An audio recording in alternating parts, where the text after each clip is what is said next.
जो चीज जितनी तेजी से ऊपर जाती है ना, वो चीज उतनी तेजी से नीचे आती है। और यहाँ पर मैं बात कर रहा हूँ मार्क ज़करबर्ग की नई ऐप थ्रेड्स के बारे में। थ्रेड्स ऐप को लॉन्च किया गया था 5 जुलाई को और पहले 2 घंटे के अंदर इसके पास 2 मिलियन साइन अप आ गए थे और पहले 5 दिन के अंदर इसके पास 100 मिलियन का यूजर बेस भी आ गया था। और इस ऐप ने सभी रिकॉर्ड्स को यहाँ पर तोड़ दिया, यानी कि जो इससे पहला रिकॉर्ड था पहले फर्स्ट 100 मिलियन यूजर का, वो था चैट जीपीटी के पास। लेकिन 5 दिन के अंदर 100 मिलियन यूजर का अटेंड करना काफी बड़ी बात है। खैर, एक चीज थी, शुरू हुई बहुत तेज से ऊपर चली गई। लेकिन अगर हम बात करें लगभग 2 महीने के बाद, तो थ्रेड्स की हालत यहाँ पर क्या है कि उसका जो एक्टिव यूजर बेस है ना, वो गिरने लगा। जुलाई खत्म होते होते 8 मिलियन एक्टिव यूजर थे। 7 जुलाई को पीक कर रहा था थ्रेड्स के यूजर बेस में, जो कि थे 49.3 मिलियन यूजर। और लोगों का जो एवरेज टाइम होता है जो स्पेंड करते हैं थ्रेड्स ऐप के ऊपर, वो भी 21 मिनट पहुंच चुका है। देखो, कहने का सिंपल सा मतलब यहाँ पर ये कि ऐप आई थी, नहीं थी, लोगों ने उसमें साइन अप कर दिया। लेकिन साइन अप करना ही काफी नहीं होता। साइन अप के बाद लोगों ने उस ऐप का उतना यूज किया ही नहीं। लोग आए, ऐप को देखा, चेकआउट किया और वापस यहाँ पर चले गए, क्योंकि उस ऐप के अंदर कोई ऐसा यूनिक सेलिंग पॉइंट नहीं था जिसके कारण जो लोग हैं वो यहाँ पर रुके रहे। काफी सारे लोग इंस्टाग्राम थ्रेड्स पे आए थे, उन्होंने थ्रेड्स चेकआउट किया, वापस इंस्टाग्राम पे चले गए। काफी सारे लोग ट्विटर से आए थे थ्रेड्स के ऊपर, उन्होंने थ्रेड्स को चेकआउट किया और वापस ट्विटर के ऊपर चलेगा। लेकिन इसी टाइम पीरियड में देखूं ना, तो ट्विटर ऐप के अंदर ज्यादा चेंजेस हो गए। जैसे कि बात करें तो ट्विटर का नाम तो यहाँ पे सबसे पहले एक्स हो गया, जो ट्वीट्स होते हैं वो पोस्ट बन गए, रीट्वीट रीपोस्ट यहाँ पर बन गया। इसके साथ ही जो ट्विटर, जो कि अब एक्स है, उसने अपना मोनेटाइजेशन भी यहाँ पे शुरू कर दिया, जिसके अंदर जो यूजर्स है वो ट्विटर के थ्रू एग्जैक्टली में अर्निंग भी करेंगे। और सिर्फ इतनी बात नहीं है, इसके साथ ही ट्विटर का जो यूजर बेस है वो ऑलरेडी 100 मिलियन यूजर के ऊपर पहुंच चुका है। जहाँ पे थ्रेड्स को बनाया गया था ट्विटर को किल करने के लिए, वही ट्विटर ने एक्स को बना दिया थ्रेड्स को किल करने के लिए। अब समझते हैं कि आखिर थ्रेड्स को बनाने की आखिर जरूरत क्या पड़े। तो मार्क ज़करबर्ग जो है वो बहुत ही स्मार्ट है और वो सोशल मीडिया के गेम में बहुत पहले से। यानी अगर मैं सोशल मीडिया गेम की हिस्ट्री के बारे में बात करें तो एक जमाने में माइस्पेस हुआ करता था, उसे खत्म किया ऑरकुट ने। फिर फेसबुक आया, तो फेसबुक के आने के बाद ऑरकुट खत्म हुआ। और जब फेसबुक अपने पीक पर था, तब यहाँ पर एक नई ऐप राइज कर रही थी और वो थी इंस्टाग्राम। और मार्क ज़करबर्ग को पता चल गया कि इंस्टाग्राम आगे चल के बहुत बड़ी ऐप हो सकती है। तो उसने क्या किया कि फेसबुक को तो चला रहा था लेकिन इंस्टाग्राम को पकड़ लिया। लेकिन उसके बाद क्या हुआ, जो मोस्ट रेलेवेंट प्लेटफॉर्म है वो इंस्टाग्राम बन चुका है यहाँ पे। और वही आगे चल के जब इंस्टाग्राम को खतरा आया स्नैपचैट से, उसने स्टोरीज को यहाँ पे इंट्रोड्यूस कर दिया।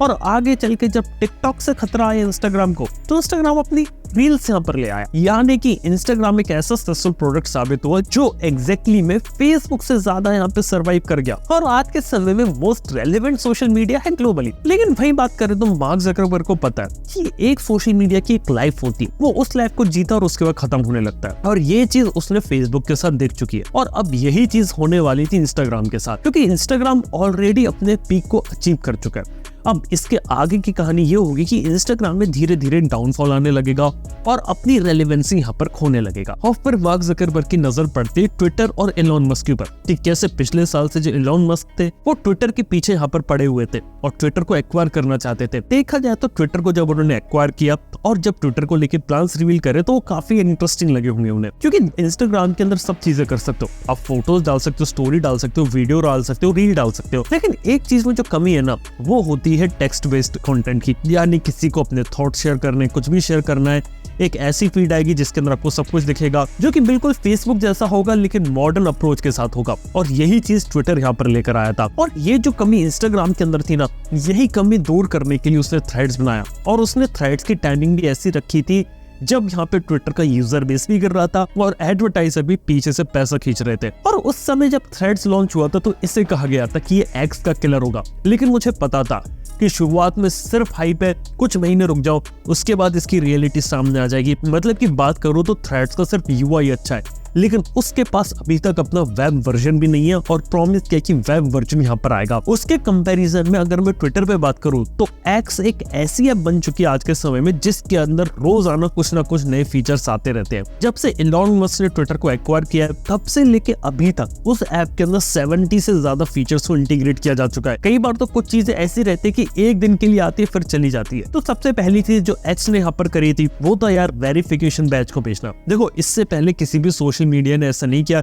कि पब्लिकली वो आके कहता है कि आप हमें मंथली पेमेंट करो और हम आपको बदले में ब्लू वेरिफिकेशन बैज देंगे। ये चीज किसी ने नहीं करी। इससे पहले क्या होता था कि हर एक सोशल मीडिया के स्टैंडर्ड होते थे और उन स्टैंडर्ड से कोई अकाउंट अगर मैच करता था तो उसे वेरिफिकेशन बैज दिया जाता था। जैसे की बात करें, कोई फेमस पर्सनैलिटी है, कोई सेलिब्रिटी है, कोई जर्नलिस्ट है, उन्हें यहाँ पे मिलता था। यूट्यूब की बात करते तो यूट्यूब के अंदर 1 लाख सब्सक्राइबर का मार्क उन्होंने दे रखा है, जिसके बाद वेरिफिकेशन बैच को यहाँ पे प्रोवाइड किया जाता है। एलोन मस्क ने कहा सारी चीजें हटाओ, फिक्स रेट रहेगा, वेरिफिकेशन बैच देखने को मिलेगा और बदले में आपको कुछ प्रीमियम फीचर देखने को मिलेंगे। ये कंसेप्ट इतना अच्छा था कि आगे चल के मेटा ने भी इसे कॉपी कर लिया और इसे मेटा वेरीफाइड नाम से निकाल दिया, जिससे आप इंस्टाग्राम के ऊपर ब्लू वेरिफिकेशन का टिक ले सकते हैं। और सिर्फ चीजें यहाँ पर नहीं रुकी, आज के समय में कुछ अच्छी चीजें भी करता है ट्विटर, जैसे की रेवेन्यू शेयरिंग प्रोग्राम कर रखा है। हालांकि ये मेरे को नहीं पता कि जो एक्स है वो कब तक अपना जो रेवेन्यू रहता है अपने यूजर के साथ शेयर करेगी, क्योंकि एक लॉस मेकिंग मॉडल है। इसके साथ ये भी इंट्रोड्यूस किया कि एक्स जो आज के समय में ऐसा सोशल मीडिया है कि उस पे कोई भी जो न्यूज है बहुत तेज से फैलती है।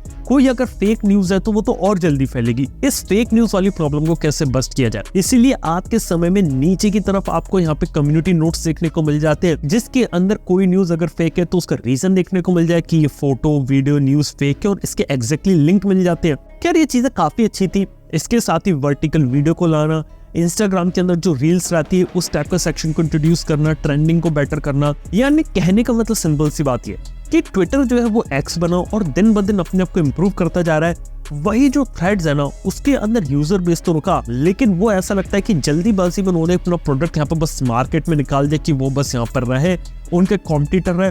हो सकता है ये लोग फ्यूचर में जाके उस चीज को यहाँ पर देखेंगे, लेकिन फिलहाल के तौर पे बात करें जो थ्रेड्स है वो वैसा इम्पैक्ट अभी तक क्रिएट नहीं कर पाया है जो वो करना चाहता था।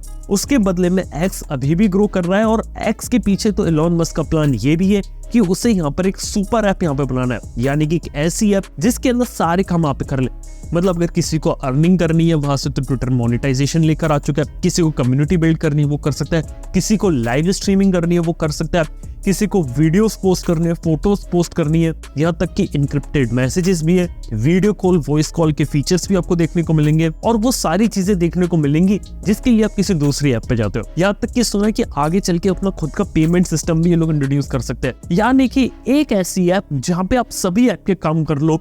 इस विजन के ऊपर यहाँ पे एक्स काम कर रहा है, जबकि मेटा की बात करें वो थ्रेड को सिर्फ एक नया सोशल मीडिया प्लेटफॉर्म बनाने के पीछे लगा हुआ था। लेकिन देखने वाली बात है कहानी कहाँ तक जाती है, क्योंकि एक्स है वो अभी भी इतना ज्यादा पॉपुलर नहीं हो पाया जितनी उसे पॉपुलैरिटी मिलनी चाहिए थी। ऊपर से बात करें इंस्टाग्राम अभी टॉप पर है, लेकिन देख लो कि इंस्टाग्राम का जो डाउनफॉल होता है आने वाले 3-4 साल में हमें देखने को मिलेगा कि कैसे वो नीचे की तरफ जा रहा है। कुछ काफी इंटरेस्टिंग चीजें होने वाली 4 से 5 साल सोशल मीडिया के गेम के अंदर। और ये भी देखना हो कि यूट्यूब जिसके बारे में हम बात करते हैं इसका कोई कंपेटिटर यहाँ पे खड़ा होता है या नहीं होता, देखते आने वाले टाइम में। बाय द वे आप लोग किस ऐप को ज्यादा यूज करते हो, क्या वो यूट्यूब है, एक्स है, थ्रेड्स है या इंस्टाग्राम है?